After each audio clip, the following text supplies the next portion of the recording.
You are most welcome, Kesam Madhav Saraswati Vidya Mandir Senior Secondary School. Now, your third practical in physics, determination of the focal length of a convex mirror, convex lens by the obtaining the image of a distant object. Now, this is object, a candle like a object, and I have set in any place, and between the convex mirror lens, it is convex lens because they haven't got any side a polish, because which glass product have a one side polish is like mirror, but they have open on both side, but it is convex lens because in is thinner in corner side and मतलब कोने पर ये बहुत पतला होता है और बीच से बहुत मोटा होता है, ठीक है ना, इसीलिए इसको कॉन्वेक्स लेंस कहते हैं। इसके बाद में हमने एक पर्दा लगाया पीछे जस्ट लाइक, ठीक है ना।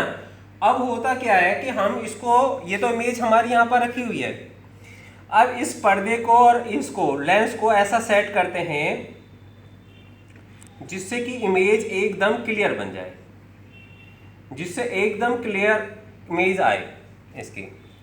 Is that clear? और हम देखते हैं कि इसकी इमेज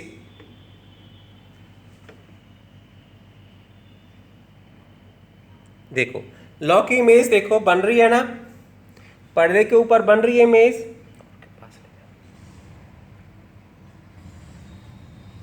देखो ये बन रही है यहाँ पर, है ना, ये क्लियर बन जाए। जैसे ये क्लियर बन जाएगी तो आपका ऑब्जेक्ट एकदम सेट है। अब इसकी आपको रीडिंग लेनी है, तो रीडिंग कैसे लेनी है आपको मैंने बताया, इस पेज पर यहाँ पर सेंटीमीटर के स्केल लगा हुआ है, तो सेंटीमीटर का स्केल यहाँ से हम इसकी डिस्टेंस देखते हैं, तो यहाँ पर जितनी डिस्टेंस होती है वो इमेज की डिस्टेंस हो जाती है, और यहाँ से यहाँ तक लेंस की डिस्टेंस होगी। अगर इमेज की डिस्टेंस में से हम लेंस की डिस्टेंस घटा दें तो ये डिस्टेंस मिल जाएगी लेंस और इमेज के बीच में। लेंस और इमेज के बीच में जो डिस्टेंस है वो एक फोकल लेंथ है, बिकॉज कि जो इन्फिनिटी से आने वाली रेस हैं वो फोकल लेंथ पर अपनी इमेज बनाती हैं। हमने इसका कोई क्राइटेरिया नहीं लिया, हमने सोचा कि ये इमेज कहीं भी हो सकती है। अब रीजन क्या है, इसकी इमेज बन रही है तो इसको हमने फोकल लेंथ बताया कि ये इसके बीच में जो इमेज बनी वो क्या है, एक फोकल लेंथ है। अब इसकी कैलकुलेशन हम, ये फर्स्ट रीडिंग आ गई, अब सेकंड रीडिंग लेने के लिए हम क्या करेंगे, इसके साइज में चेंज कर देंगे।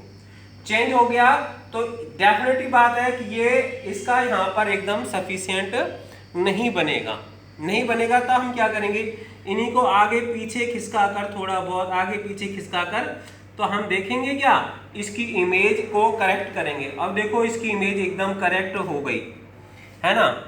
अब पर्दे पर आके देखो तो ये दूसरी रीडिंग आ जाएगी। ऐसे हम अब इसकी इमेज और इसकी इमेज को हम नोट कर लेंगे और उसको माइनस कर देंगे तो ये डिफरेंस आ जाएगा, ये सेकंड F2 की वैल्यू होगी, है ना। ऐसे ही हम F3 की वैल्यू निकाल लेंगे। Is that clear? अब हम बोर्ड पर चलते हैं। अच्छा,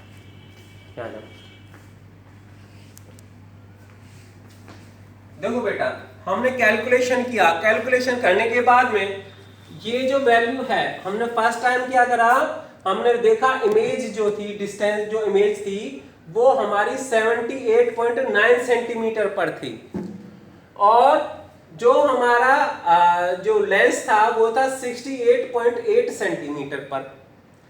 तो अगर हम ऊपर वाली वैल्यू से नीचे वाली को माइनस कर लेते हैं तो 10.1 सेंटीमीटर आता है, जो क्या है, फोकल लेंथ है। ये क्या F1 की वैल्यू हो गई।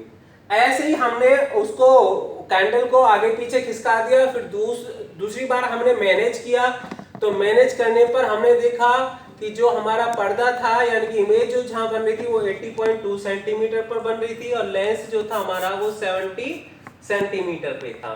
तो जो 80.2 में से 70 माइनस कर लेंगे तो 10.2 सेंटीमीटर आया, जो F2 की वैल्यू यानी सेकंड फोकल लेंथ मिली हमें। ऐसी थर्ड रीडिंग ली, थर्ड रीडिंग में हमने देखा इमेज हमारी 75.5 पर बनी हुई है और लेंस जो है हमारा 65.2 पर बना हुआ है। तो हमने इसको माइनस कर लिया, माइनस करके तीसरी फोकल लेंथ आ गई F3। बेटा F1 F2 F3 की वैल्यू आ गई। अब हम इसका मीन निकाल लेते हैं। तो मीन निकालने के लिए एक फॉर्मूला है F = F1 + F2 + F3/3। तो हमने F1 की वैल्यू यहाँ से पुट कर दी, F2 की वैल्यू पुट कर दी और F3 की, और तीनों को सम किया तो 30.6 आ गया। अब ये 3 जो था, इस 3 से हमने इसको डिवाइड किया तो 10.2 सेंटीमीटर आ गया, जो एकदम कॉमन लेंस की, जो हमारे कॉन्वेक्स लेंस है उसकी फोकल लेंथ मिली हमें। आ जाइए अब इसका मतलब ये निकल के आता है, इसका मतलब ये निकल के आता है कि इस लेंस की फोकल लेंथ कितनी थी, 10.2। बेटा लेंस की सबसे खास बात क्या होती है, लेंस की खास बात ये होती है कि लेंस के दोनों तरफ फोकल लेंथ को मैनेज किया जा सकता है, क्योंकि इसमें दो कर्व रहते हैं। ये कर्व जो है रिप्रेजेंट करता है इसकी फोकल लेंथ को, और ये रिप्रेजेंट करता है इसकी फोकल लेंथ को। और कल मैंने आपको फोकल लेंथ कैसे निकालते हैं, क्या चीज़ होती है, वो सब मैंने आपको बताया भी था, है ना। तो इसकी फोकल लेंथ यहाँ से 10.2 सेंटीमीटर होती है। यही हमें अपने एक्सपेरिमेंट में निकालना है। इसकी PDF मैं आपको भेज दूंगा, PDF को देखकर ही आप इसको करें, और एक्सपेरिमेंट को जैसे मैंने बताया है इसी तरह से समझने की कोशिश करें। Have a nice day, being a great future. Thank you.